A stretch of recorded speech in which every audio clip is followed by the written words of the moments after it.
Assalamualaikum warahmatullahi wabarakatuh. Kita lanjutkan pendekatan ide desain arsitektur masjid.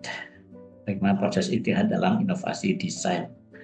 Oke, ini arsitektur ini satu ilmu yang cukup menarik karena dia sebagai ilmu terapan, ilmu yang di situ membahas tentang yang sifatnya eksakta, juga membahas ya tadi humaniora, kemudian seni dan sebagainya, sehingga menjadi suatu yang kompleks gitu. Dan menariknya juga memang pada saat seorang arsitek atau arsitek itu membuat satu desain dengan proyek yang sama, fungsi yang sama, lokasi yang sama, meskipun dia sama semuanya, tetapi ternyata pada saat beberapa arsitek yang mengerjakan, maka yang akan muncul desainnya pun akan jadi beberapa juga. Jadi memang ini kan menjadi sesuatu yang menarik karena tergantung dari wawasan masing-masing arsitek tersebut dan bagaimana mereka melakukan suatu pendekatan terhadap desainnya gitu ya. Sekarang kita lanjutkan bahwa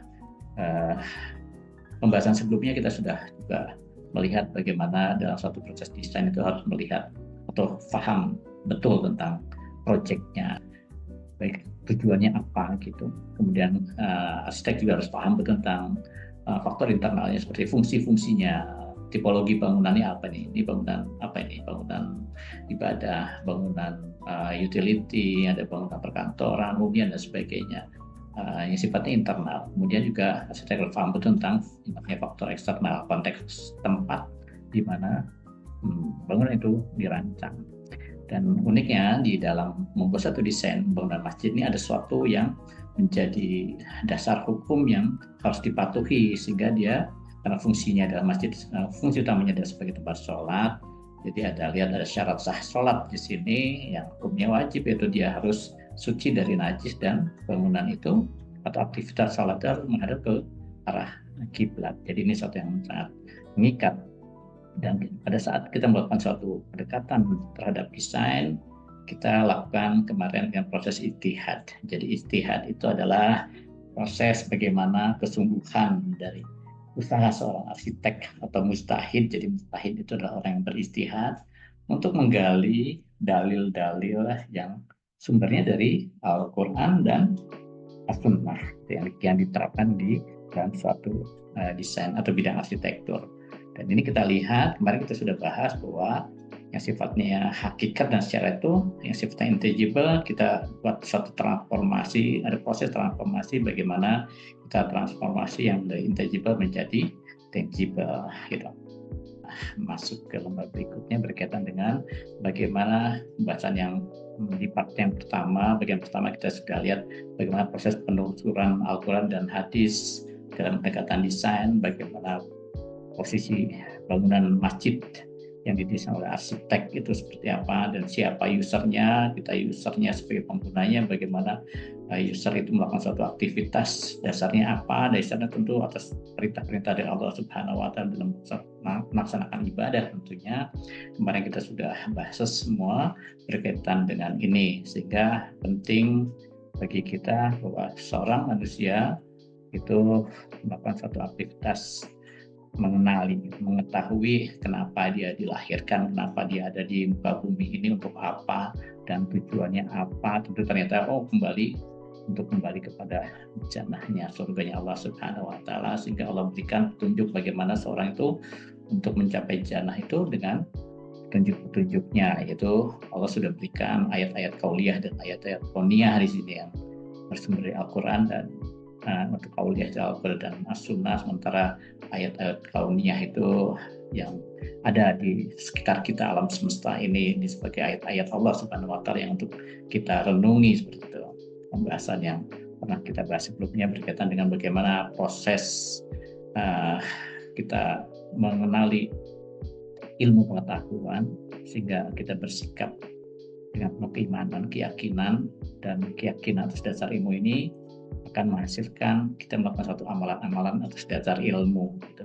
Dan sesuai dengan syariat-syariatnya tentunya, sehingga amalan-amalan yang kita lakukan itu bagaimana supaya bisa diterima, ternyata memang harus dengan penuh kesadaran dan keikhlasan karena Allah Subhanahu wa Ta'ala. Itu adalah dasar bagaimana seorang itu yang berilmu untuk mendapatkan keyakinan, membuat amalan yang sesuai dengan syariat dan dengan keikhlasan pada Allah Subhanahu.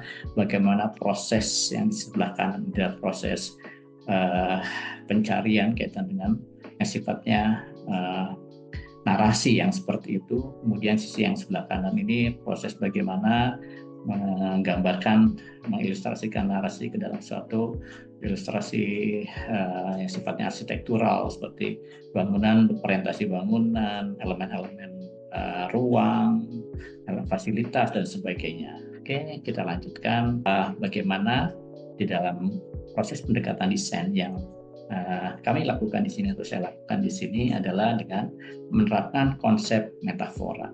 Jadi konsep metafora ini adalah konsep bagaimana seorang arsitek mengidentifikasikan hubungan di antara benda-benda yang lebih abstrak dari yang sebenarnya gitu. Kemudian juga perhatikan abstraksi-abstraksi di sini, kemudian bagaimana bentuk-bentuk nyata itu dipadukan dengan imajinasi si arsiteknya gitu. Kemudian bagaimana kiasan atau ungkapan bentuk yang diwujudkan dalam bangunan. Dan tentu harapannya akan menimbulkan tanggapan dari para pengamat atau dari para pengguna. Jadi ini adalah konsep metafora. Mungkin ini adalah salah satu proses ya, mengilustrasikan kurang lebih seperti ini desainnya. Mungkin akan sangat berbeda pada saat seorang arsitek melakukan proses pendekatan desain dengan konsep yang lain, misalkan dengan konsep analogi. Konsep analogi mungkin adalah juga yang melakukan satu dengan cara konsep yang sifatnya hakikat atau esensi, atau dengan yang konsep utopia atau dengan cita-cita seperti itu, atau dengan konsep yang pragmatik, rasional gitu. Mungkin produknya akan berbeda. Produk atau desain ini hasil akhirnya akan berbeda. Makanya yang menariknya itu setiap desain arsitek itu bisa berubah-ubah atau bisa berbeda-beda tergantung bagaimana wawasan seorang arsitek dan bagaimana si arsitek menerapkan pendekatan desain dengan konsep-konsep tertentu. Tadi disampaikan bisa dengan metafora, analogi, dengan pragmatik, rasional, ada yang sifatnya utopian, ada yang sifatnya analogi dan sebagainya.